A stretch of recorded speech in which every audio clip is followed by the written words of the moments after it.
the current state of the nation. Majority Leader.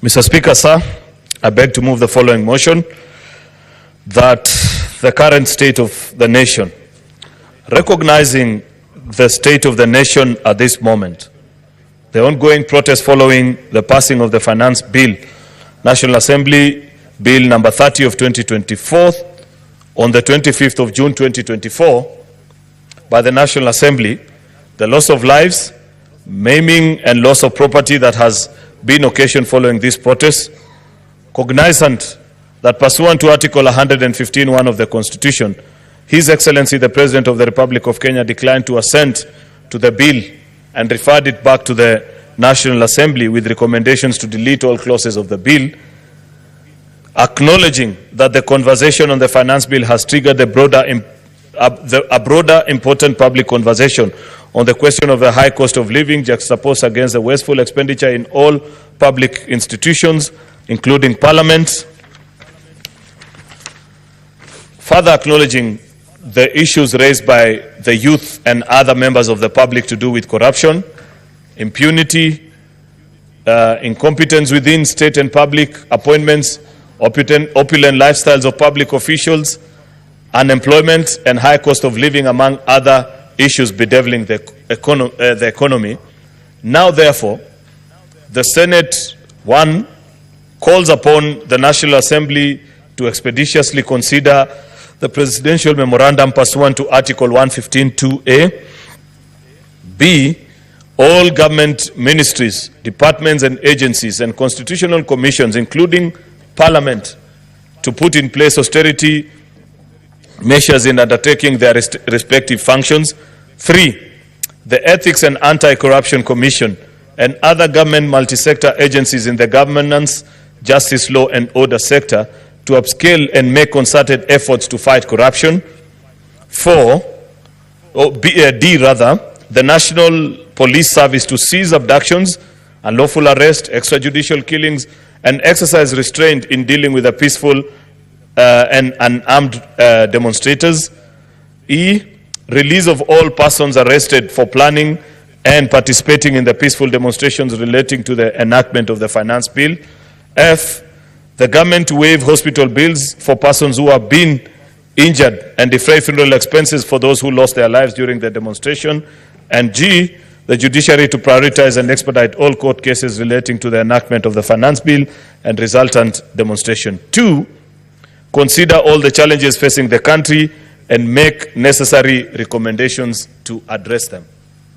Mr. Speaker, sir, we are gathered here this morning, and I wish to appreciate the fact that before the commencement of the sitting this morning, you led us as a House to, in a minute of silence, reflect and think deeper on the issues that our country faces at this particular moment.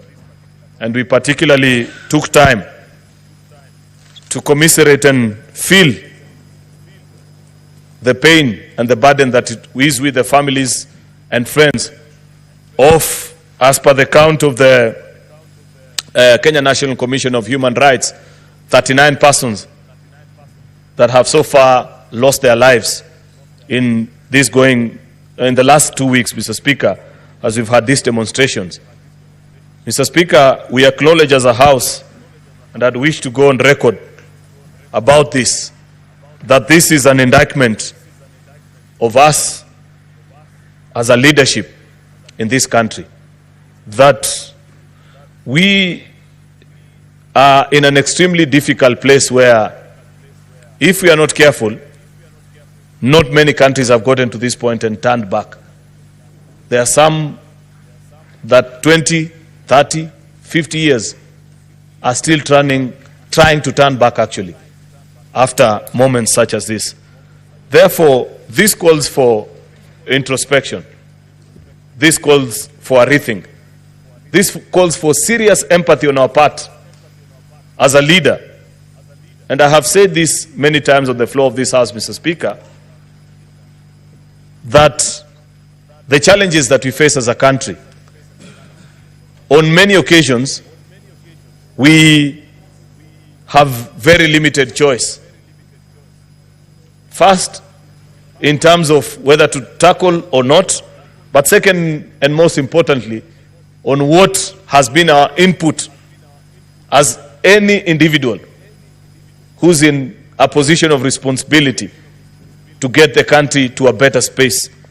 Therefore, as I begin, Mr. Speaker, I'd wish to personally, and this is at a personal level, not even necessarily as Senator for Cheruiyot, Majority Leader, but just as a leader and somebody who God has granted the opportunity to serve in a position of responsibility in this country, to tender my unreserved apology to the country for either by commission or omission everything that I have contributed into getting us into the mess and the place that we are in. I have reflected deeply the last few days, Mr. Speaker, and looked through my own journey as an individual and asked myself very serious questions, trying to wear the shoes of the ordinary citizens and how they feel at this particular moment about me as a person. I don't want to focus about any other individual, whichever office they occupy, but just me, a citizen of this country, that God in his own wisdom granted the opportunity to serve in a place of responsibility, and try to retrace my steps. What is it that perhaps I should have done better? I have to be sincere, Mr. Speaker, that there were days in the night that I contemplated even quitting and said, perhaps maybe other people can do it. But this is not the time to quit. Because quitting doesn't solve. It doesn't get us out of the hole that you already are in. If it's about getting out and running away, Mr. Speaker, you first sort the mess that you created. I'm afraid, Mr. Speaker, that I know that is the agony that many of our colleagues have thought through. And therefore, just to bring the country up to speed and appreciate why the Senate of the Republic of Kenya is seated this morning, is that we had a session yesterday in the afternoon where we sat down as a Senate of the Republic of Kenya off camera, not in this chamber, but seated somewhere together and reasoned and said, what is it that we can make as our contribution? We are deeply embarrassed, Mr. Speaker, that it has taken young children to point to us that you are naked as our leaders. Extremely troubling. A moment that, to many of the people that I listened to yesterday in the afternoon as leaders shared their experiences and what has been the last few weeks, I realized that we are in extraordinary times, and ordinary solutions that we have proposed in the past cannot work this time. Unless we are serious, unless we are genuine, unless we are honest, unless we mean it, let us not begin this conversation in this house this morning, Mr. Speaker. And I'd wish to put it on record that I come 100% willing and committed, standing before the Senate and the Republic of Kenya, knowing well that one way or the other, I have made a contribution that I am ready to be persuaded and to be led jointly, first of all, by the leaders that are here and by the things that we are being told by the people that are speaking in the public spaces and the conversation that's going on in the country, Mr. Speaker, on what we need to do to redeem and win back our country so that people can reflect back. And therefore, we have come up with this motion, Mr. Speaker. This is just but the beginning of guiding the country towards solutions. And we'd wish to make a certain number of requests to you as our leader, Mr. Speaker, together with the office of the clerk that is here, that as members will be speaking, let it be known that many of them will take time to paint the state of the nation. That's why we have titled this motion, The State of the Nation. as it is, with no filters, with no embarrassments, Mr. Speaker, pointing and saying things as they are, that this is what is wrong, this is what we hear, and spend the remainder or the latter part of their conversation, Mr. Speaker, in proposing solutions. There are those that we can do within us as the Senate. There are those that we can do as the legislature, which is us and the National Assembly. There are things and solutions that we are being asked to make a change at the level of the executive. We will make the recommendation. There are those that constitutionally mandated institutions, Mr. Speaker, have to do. And we have to interact with them and guide, Mr. Speaker, how they do it. Because like I have already pointed out, Mr. Speaker, these are not normal times, and normal solutions will not get us out of this problem at this particular time, Mr. Speaker. Therefore, the request that we make to you is that get us staffers of Parliament who will classify, as members speak, all these challenges that you are speaking to and cluster them into the various thematic areas so that we are ready and willing to work whatever time over and above the call of duty, beyond even 6:30, Mr. Speaker, if that is what it will take, because unfortunately, we don't have time. That is the other thing that the young people are telling us. That's the other thing that I hear when I listen to what the country is saying. We are willing and ready to work, Mr. Speaker, so that we classify all these challenges and the various solutions that we are prescribing. Some of them have been suggested by other people outside the precincts of this House. Many others will be shared by these members because there are senior people here, there are people who are experienced, they know what the challenges are, and they know what the contribution can be. Therefore, Mr. Speaker, I want to appreciate the meeting that happened yesterday in the afternoon, where we agreed that not even apportioning blame at this particular time will rescue anybody. When the protesters showed up, Mr. Speaker, in Parliament last week, none of us was spared. And I'd like to say, rightly so. Because much as we may have wished that, deal with the National Assembly, they're the ones who are handling the finance bill, they don't care. They just know that you're leaders. And you're the ones who, by whatever means that is possible, have done this or the other. And therefore we say that as a Senate, as we begin our reflection in the next few days, as we propose solutions, far-reaching implications, answers to questions that we are being asked as a people in both our private and public spaces, Mr. Speaker. Because this conversation has not spared anybody. And it hasn't taken the traditional definitions or characterizations that we know about issues in this country. Nothing to do with religion, nothing to do with the tribe, nothing to do with class, Mr. Speaker. These are unique challenges that have caught over all of us. Mr. Speaker, therefore, we request that when we get our staffers to classify the challenges as they will be enlisted by the various members, say, for example, on the issue of corruption, and this is the proposals that are being made, if our staffers can serve as the rapporteurs, Mr. Speaker, so that later on when we sit to reflect and make our decisions, once we've classified all the issues into the various thematic areas, Mr. Speaker, we will retreat and reconvene as a House, Mr. Speaker, to make the various far-reaching recommendations. Whatever it is that as Parliament we need to do, if it is a change of law, we are willing to do it in record time, Mr. Speaker, and I know we have your cooperation, Mr. Speaker, and you will help us make that. If it is a resolution of the House specific to the various constitutional commissions and independent office holders, Mr. Speaker, we will make a resolution. Because there are two ways in which Parliament makes decisions, Mr. Speaker. We either vote on a bill or we resolve on a matter and give it as a resolution of the House. We intend to pursue whatever means it will take, Mr. Speaker, to heal the country and make us better as we are being challenged in the last few days, Mr. Speaker. The country is complaining of a broken system, Mr. Speaker, that nothing works. Absolutely nothing. That this is a rigged economy where only those with proximity to power and the advantage unduly given to them by the spaces they occupy, either in public or private institutions, Mr. Speaker, are able to enjoy living in the country. And we are being asked to repair and fix it. Where this thing has reached, Mr. Speaker, it needs an overhaul. I am afraid that not the usual glue and gum that we put into areas that are leaking will solve this time. It's completely broken. If it's a pipeline, Mr. Speaker, It is time to decommission and set up a new pipeline. That's what I hear as being challenged.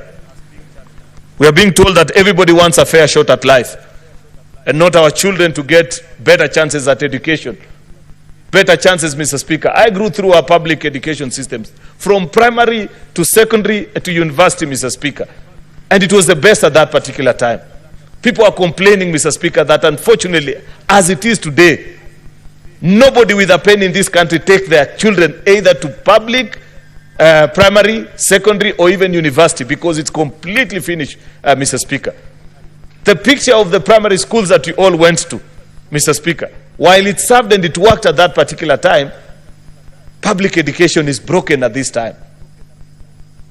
And we must make radical decision, because, Mr. Speaker, that's what they are speaking to. And they are saying, while you guys are okay, what about the kid of the ordinary person? You know, Mr. Speaker, when every time I lost sleep, as I thought through about the issues that we've been through as a country, Mr. Speaker, I asked myself, where is it that we as leaders have lost touch with reality? I didn't grow up as a child of privilege, Mr. Speaker, for your information. I am 38 years old. I came to this parliament at the age of 29. The first 29 years of my life, I spent them in Eastlands, deep in the slums. I have sold sim, like these kids you see on our streets in Ngong Road as you drive, Mr. Speaker. And many times when I see them, I reflect back and I roll down my windows and I share with them, because I know that they are complementing what their parents are doing. That's what sends these kids out to the streets. I know what it feels, Mr. Speaker. But why is it that when granted such an opportunity, we are not able to make it better? I believe that an opportunity to serve, Mr. Speaker, and this is what I hear us being told as the leaders, an opportunity to serve is to be reminded that we have issues, but we have looked at you and we think you have the wisdom and the ability to make it work for all of us. Can you go and serve? Go and make it possible for the rest of us to enjoy. But unfortunately, either by design or because that is what the country is accustomed to, Mr. Speaker, when you get the first line at the queue, we don't think about the second and the third onwards, Mr. Speaker. We are satisfied that so long as I've had my serving at the table, that should be enough. That's what people are complaining about, Mr. Speaker. And we are here to plead this morning that grant us the opportunity to lead the country as the Senate of Kenya in making the right and the correct decision, so that we don't lose our country. I say this at this particular time, Mr. Speaker, so that people may know that in whatever we say, in whatever we do, anarchy is not an option. I'd wish to plead even to those that are leading these protests and demonstrations, that if Kenya was to sink, unfortunately, not even them will be spared, Mr. Speaker.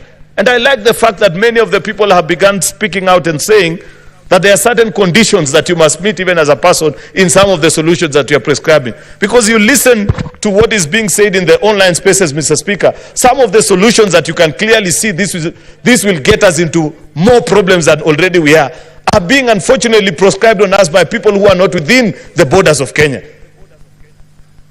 And that's unfortunate, Mr. Speaker.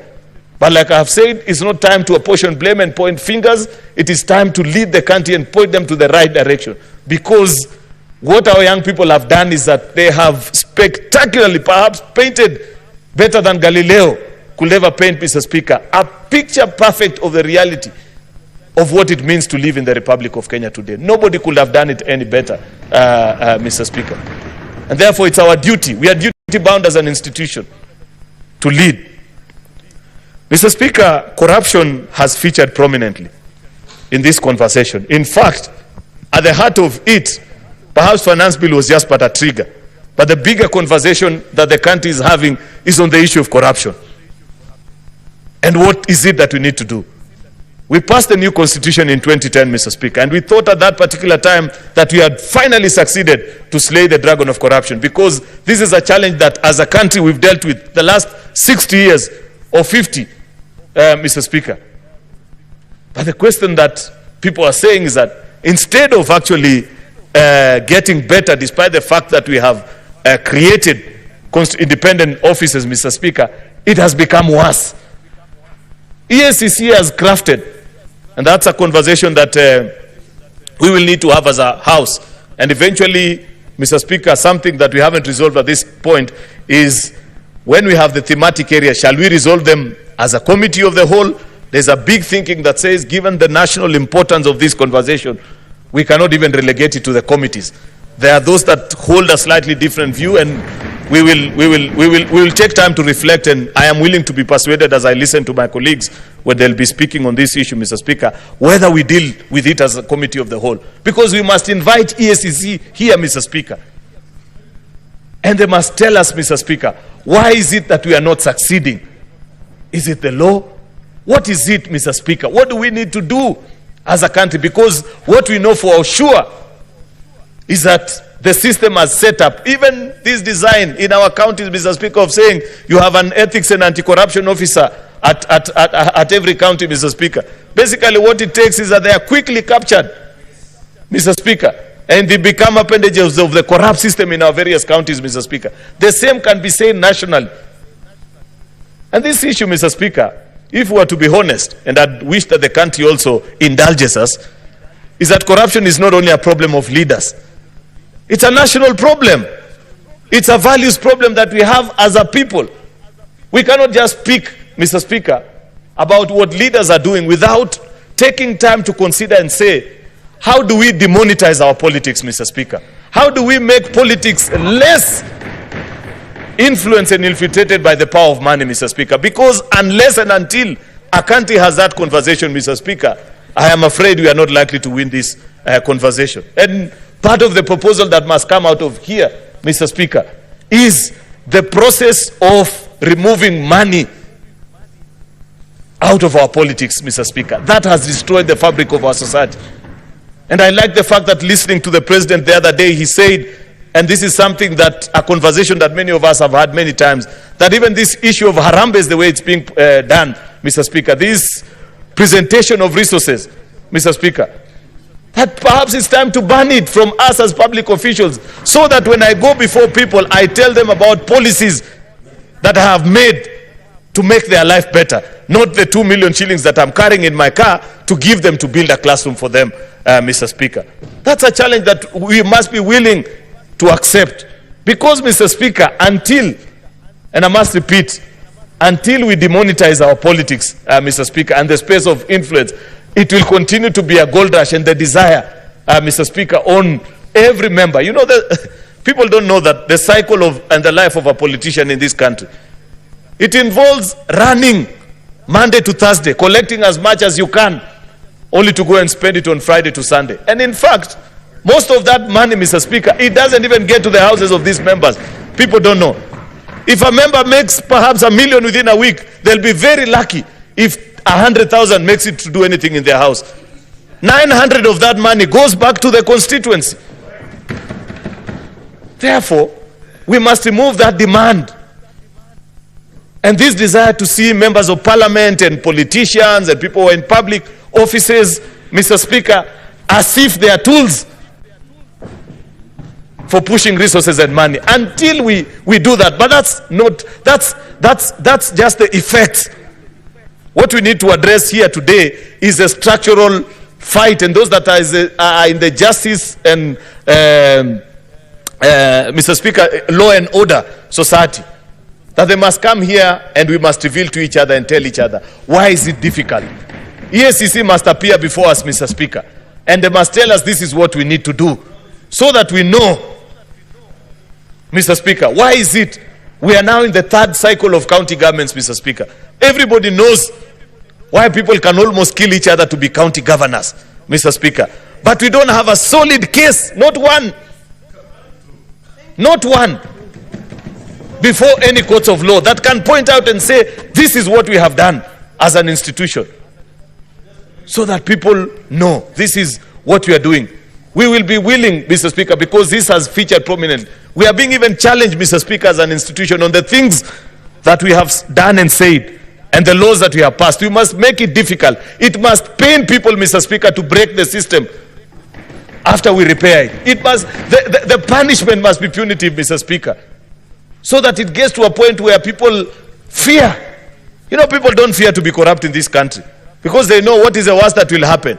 I will be taken to court, I will pay a bail, and I will walk scot-free. Chances are I'll enjoy that money until I die. EACC must come to us, Mr. Speaker, and tell us even this new jurisprudence that they are trying to establish, where somebody steals $1 billion, then says, I am willing to part with 300 million, and we remove the case. Unless we didn't read properly. But good leaders, I have said, this is not the time to apportion blame. If there are things that they want us to change, is it their budget? Is it the law as we defined it, Mr. Speaker? Let us listen with an open mind and say, tell us what it is that will respond to this particular issue. Mr. Speaker, the judiciary also has been very silent while all this has been going. In fact, the only thing I've seen the Chief Justice speak about was on the issue of abductions, and I think later on when her chambers were raided, she issued a statement or something to that effect. But listening into what we are being told and the conversation going around, part of the broken system is our judicial system, Mr. Speaker. People know, Mr. Speaker, that even if you're taken to court, you can find your way around it, Mr. Speaker, that you can buy justice. A country that sells its justice, Mr. Speaker, is not a country. If I know that all it takes for me to get away with murder, Mr. Speaker, is sufficient resources in my bank account, then that is not a country. Judicial Service Commission, Mr. Speaker, just like us and all of us that are in positions of responsibility, Mr. Speaker, must engage and be willing to guide us and say this is what has happened. If you listen as people who are speaking, people have shared their experiences, how they have been disinherited of properties that were left by their parents because a rich person showed up, Mr. Speaker, and as orphaned children, they could not put up a fight before our courts of law. That is not the foundation of a judicial system, Mr. Speaker. And we need time to reflect. JSC must tell us what is it that we need to do, Mr. Speaker. Equal opportunities has featured prominently. Many people are saying, we know that all it will take for you to get an employment anywhere is to have people of influence. We have constitutionally mandated institutions, Mr. Speaker, NCIC and so many others. Let's see the studies that they have done so far out of the millions that we have sent to them over the years. Are they just collecting per diems and traveling to Naivasha? Or they have done a scientific study that can help us to appreciate? You know, the problem in this country, Mr. Speaker, is that people love proposing half solutions. And that's what we are being told, that that is not enough. It is not just enough to tell us that this community has this percentage of jobs, this one's has the other. Can you make recommendations? And we are willing to come and pass a resolution of the House, Mr. Speaker. If it is established, Mr. Speaker, that the community that I come from has more than an equal share of opportunities, Mr. Speaker, in the various cadres and levels of government, Mr. Speaker, let's pass a resolution here and say that until such a time that others get an opportunity equitably, Mr. Speaker, we don't give chance to those because, but unfortunately, Mr. Speaker, listening and reading the reports that have come from NCIC, it is so basic and it's like the person who designed it just wanted to appease people with little facts here and there, Mr. Speaker. Oh, Kikuyus have this percentage, Luos have the other. That's not enough. Break it down. Work like a serious institution. Tell us how many CEOs exist in public service. Give us their distribution. How many senior level managers exist? How many are ordinary clerks, Mr. Speaker? We could be talking about a particular community that has a certain share, Mr. Speaker, but they are all clerks and drivers. It's not the same. We need a more detailed study so that you lead us as a house into making this conversation. I'm trying to rush, Mr. Speaker, because I know time is not on our side. Governance on our value systems, Mr. Speaker, featured prominently in this conversation. And we must put it either by law, by design. What is it that you do as a public official when certain things are said about you? How is it, Mr. Speaker, that in certain countries, that you as a public officials, even when you are just accused of having an extramarital affair, forget about stealing public resources, The system is so advanced that you are challenged, and I told Mr. XYZ, if you cannot be faithful even to your partner, you cannot be faithful to your current, to the country, that your character has been found wanting. And people are asked to step aside on such occasions, and people do the honorable thing and say, I think I no longer enjoy the trust of the people, allow me to pursue other things. On personal matters, I'm not talking about public issues, Mr. Speaker. The problem with us is even when we have been challenged on public issues, Mr. Speaker, we still want to stick and die until, you know, the famous quote that somebody once said, I'd rather die than resign. On debt, Mr. Speaker, I have a certain level of reprieve as a person, but it still doesn't help me.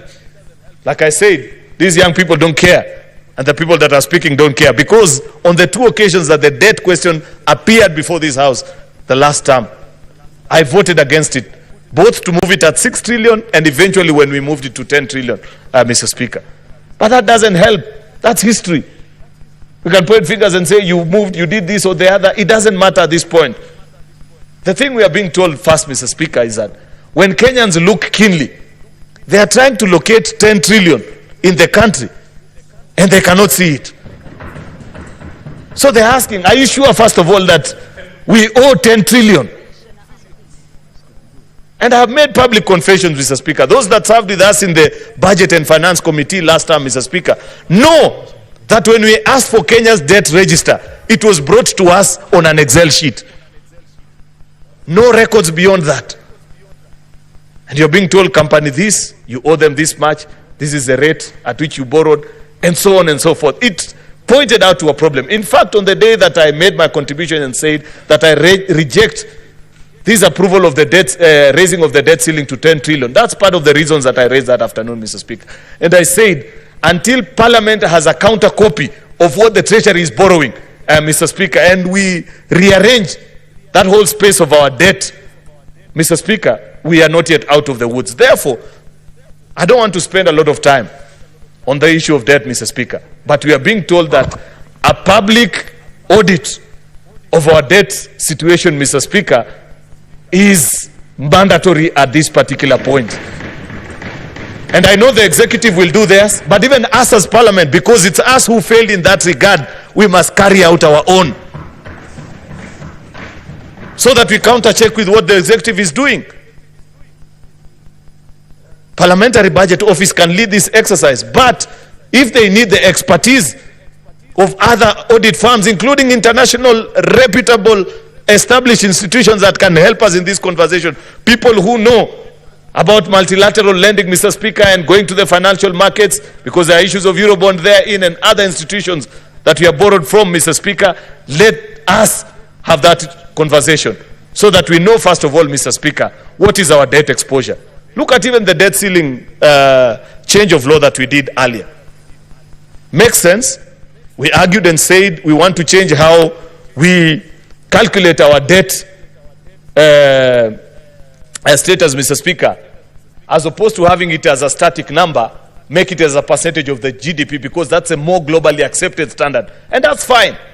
And I supported that motion, Mr. Speaker. And we said in 3 years' time, we want to bring our debt sustainability to 55% of the GDP. It is now at 61. We have 3 years. But what is the plan, Mr. Speaker? What did we learn from the past? How comes when you were passing that particular legislation, we didn't tie it so neatly so that we know? You know, bringing debt as a percentage to the GDP to 55% is not an occurrence, Mr. Speaker. It's not an event. It's a process. You have to grow down your fiscal deficit over the years. We didn't put it in law, Mr. Speaker. And it's not just enough for us to be satisfied and say that we have a promise that in 3 years' time, that's where we'll be. At the time of exiting this conversation, Mr. Speaker, we must tighten that law so that even as those that do our budget at the Treasury know that the maximum fiscal deficit that we can get for this year 2024-2025 is this one. And you tighten it so that by 20, you leave them with no option So that by 2027, Mr. Speaker, when you're supposed to be at 55%, they have no option but to get there. But if we leave the law as it is, I can tell you for a fact that we will get to 2027, we will still be at 60, Mr. Speaker, or even more if we don't change.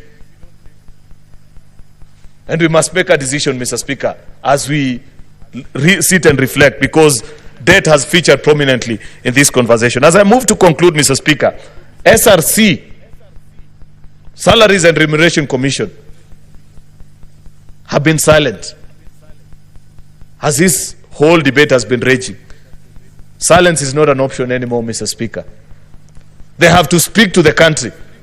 They have to tell us what is it that you're going to do so that we reduce our public expenditure on wages and salaries from 46% to the mandatory 35%, Mr. Speaker. If it means taking a pay cut, we as members of parliament, Mr. Speaker, good people, we have been told that it's not possible, that members of parliament will never do it. We don't have an option. We must do it, Mr. Speaker. The yearly increment that is now being discussed, that we are being told that, I saw that being reported or misreported in sections of the media, that we are now going to earn more. SRC continues to be silent about it, but we must make a resolution and say we reject even that one in light of the financial situation. But as it is, Mr. Speaker, as it is, Mr. Speaker, even if the high earners were to take a shave on their salary, that is still not enough. I don't have the statistics, and that's why I've said some of these constitutional commissions have failed us, Mr. Speaker.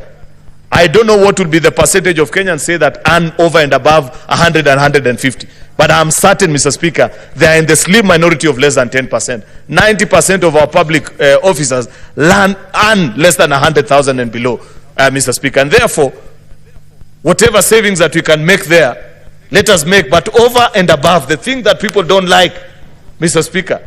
And this featured prominently. Senator Omogeni is out, but he knows this featured prominently in our NADCO talks. And a report that we tabled here, Mr. Speaker, unfortunately, which we haven't done with speed, Mr. Speaker, captured all the wastages that are in the public expenditure space and what we need to do as a country. From page 546 of the NADCO report, I think, to almost page 600, Mr. Speaker. Where things that we understand, things are tight. It's the most obvious thing that people do. Young people are telling us, when you have a job with Safaricom, you can live in Langata. But the day you lose that job, you move downwards to either to South B or Umoja until things get better. That's what we are not able to do as a leadership. We know for a fact that when things were better, we could all fly business as members of parliament. But if you read the recommendation from NADCO, we have said any flight that is less than 3 to 4 hours, surely, must you fly business as a public official. 3 hours. You will not even sleep. You know? And so many things, Mr. Speaker, recurrent expenditure and wastages. Institutions, even parliament. And you know, I saw our staff criticize us and say, yes, we have been saying this or the other. But even our staffers, they need to know that this must come to them. You know, I've served as staff welfare chair, so I know a thing or two about expenditure in this institution. You will hardly get anybody in parliament, Mr. Speaker, on a Friday. Even to consider a report on something that happened in parliament, Mr. Speaker, people cannot consider it in parliament. It must be considered in Naivasha or Mombasa. As is the case in all our public institutions. We must lead by example, Mr. Speaker. And before we exit out of this motion today, we must give a blow-by-blow detail and say, what is it? What happens? Why is it that people cannot think in public offices on Fridays? That there must be somewhere in Naivasha, there must be somewhere in Kisumu, there must be elsewhere. Mr. Speaker, I don't think that there is any correlation between better consideration of a tender document or evaluation exercise that comes when you leave Nairobi, Mr. Speaker. These are extraordinary times, Mr. Speaker, and I must appreciate that there has been guidance, Mr. Speaker, and we are being reminded that because the finance bill has now been sent back via presidential memorandum and all clauses have been deleted. You know, that's a space that many people misunderstand. And sometimes we need to help people also appreciate parliamentary procedures. Number one, finance bill remains to be a bill. It's not an act of parliament, like many people have seen misreported in public spaces and says, oh, it takes effect on such and such a day. But as a sign of goodwill and trust, because trust has been completely eroded at this time, Mr. Speaker, I think the wise thing to do is for the National Assembly to come. The Budget and Finance Committee considers that recommendation immediately, Mr. Speaker, so that people are satisfied that that is behind us. But having done that, of more importance, the National Treasury must table the new budget estimates that captures, Mr. Speaker, the new reality. Less 3.9 trillion, less the 346 that was lost. And people must take a cut. In fact, my proposal, Mr. Speaker, it's a very simple exercise. 346 out of 3.9 trillion budget, Mr. Speaker, is 9%. At least at the national level. Because I wouldn't wish that the same be applied to our counties. For counties, it must be on equity basis, Mr. Speaker. But on government, national government institutions, just do a pro rata cut. If your budget was 300 billion, Mr. Speaker, as a state department or an agency, you submit your new estimates less than 9%, so that you're left to go and do the reappropriation of whatever needs to be done. And by next week, Mr. Speaker, we have a new budget that captures that particular reality, because, like we are being reminded, living within our means is not an option anymore. And I believe that when our colleagues reconvene in the National Assembly, they'll be guiding us in that particular. But I have to be specific and say, because in the first instance, the distribution to counties was not pro rata, then the shave, I don't know what is being proposed, and we will wish to be reasoned, but it cannot be pro rata to counties, Mr. Speaker. We must, at the very least, I know it's not in my place, but at the very least, Mr. Speaker, counties should not get less than what they got last year. At the very least, Mr. Speaker. I know it's difficult, but somehow, somewhere, we must protect. Though, members, I don't know if you follow this conversation, even in our own county level, people have become more critical in budget making process. And they are beginning to ask our county governors, can you lay out your budget in public? So that we see also, where is your confidential vote, like there was. You know, there are many budget lines that people don't follow. But now people are becoming more alive to reality of the budget making process in our counties. And we will speak later. I'm sure when colleagues speak, they will get time. I cannot say everything. To say on also the architecture of devolution, whether as is presently moving, Mr. Speaker, whether it can work. You know, Mr. Speaker, you are governor. Between 2013 and 2017, many young people, women, and the vulnerable made a life out of doing business with counties. And there was spread of resources within. You know, in every village, you could see a young person and you'd be told so and so, he's a road contractor, he supplies this and the other, he trades with the county, and therefore people could begin to appreciate. These are things that were completely unknown to the country before the promulgation of a new constitution. Post-2017, there are no such people in our villages, Mr. Speaker. In fact, I have said on the floor of this house many times, that unless the governor is your personal friend, or sometimes even unless he's your father, nobody can dare supply to our counties anymore. Nobody can dare trade with them. As protectors and custodians of devolution, Mr. Speaker, the House charged with the responsibility to make sure that devolution works in our county. Before we exit this motion, we must propose a way forward. If it means forcing our governors to first clear all the pending bills that have been found to be eligible, Mr. Speaker, before rolling out any new development, so that you give life at least to the many women and young people, Mr. Speaker, that have lost whatever little savings that they had by trading with counties, Mr. Speaker. We must pass that particular resolution today, Mr. Speaker. On the issue of police, I just want to speak to two final issues, then I conclude. I once said in a public forum, I was asking, where is the IG? That was in relation to the killings that were going on in Cheruiyot Valley. It's been 2 weeks of protests, Mr. Speaker. Kenyans have lost their lives. Others have been beaten. There have been challenges. Police have faced also very difficult and hostile gangs on the streets. I am yet to hear the voice of the Inspector General. I am deeply troubled by that, Mr. Speaker. It cannot be right. We were in this country, though I was not a leader and I was a young person in university, Mr. Speaker, when we faced the post-election violence, day by day, General Hussein Mohammed will brief the country and speak to the country and give them an update of what is happening. How can we face such a crisis, Mr. Speaker? Up to this particular point, I don't know what the Inspector General thinks. I don't know what is the challenge. We don't know these things that are being discussed. Mr. Speaker, the question at the back of my mind, is this really the right man for this job? Mr. Speaker, we must think critically, finally, about Article 37. We have had conversations and debates here on this house, whether demonstrations peaceful or not. How is it that we continue to struggle as a country with this thing of peaceful demonstrations? What is it that we are supposed to do? Can't we guide and provide the way forward so that people can know that if I want to peacefully demonstrate as expected of me, under rights guaranteed under my constitution, what is it that we are supposed to do?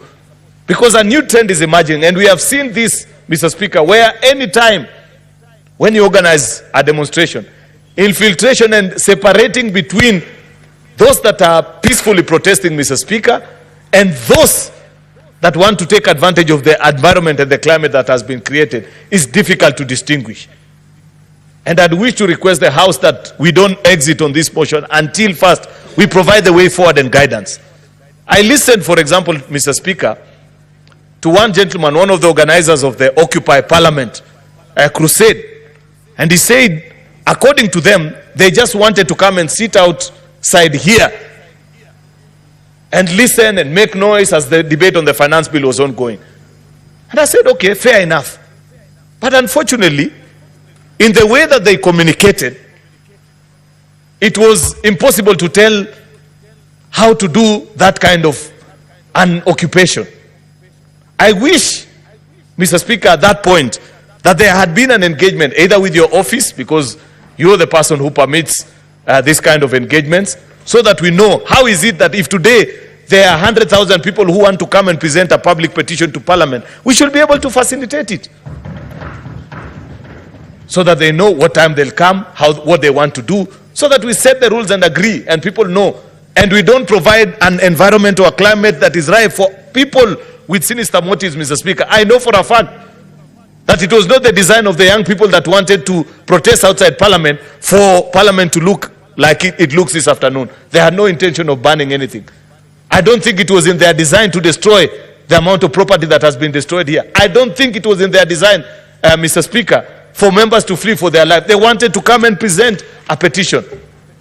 Therefore, we have to think and propose as a way forward of how is it that we can guarantee every citizen how we protect their rights, because there are two inherent dangers, Mr. Speaker. If we don't provide a way forward and a way out of this particular conversation, then it shall be known forever, Mr. Speaker, that it is impossible to have a peaceful protest in this country, yet other countries have it. When we travel, even, anyway, I don't want to get into a diplomatic challenge by mentioning various countries, Mr. Speaker, but there are countries that you think even are less democratic, but they have provided the space and the means for people to exercise their democratic right, on the right to peaceful protest, Mr. Speaker, and it's provided for, and people make their voice heard. I don't know how we can do it. I know colleague members can guide us on how this is done, but the long and short of this conversation, Mr. Speaker, is that we are sick, and the ordinary medicine that we have administered over the years is not likely to heal us. We need new medication, Mr. Speaker. Therefore, with those many remarks, Mr. Speaker, I beg to move and request the leader of minority Senator Justice Retired Stewart Madzayo to second this motion, Mr. Speaker, and lead the country towards the right path. I thank you, Mr. Speaker.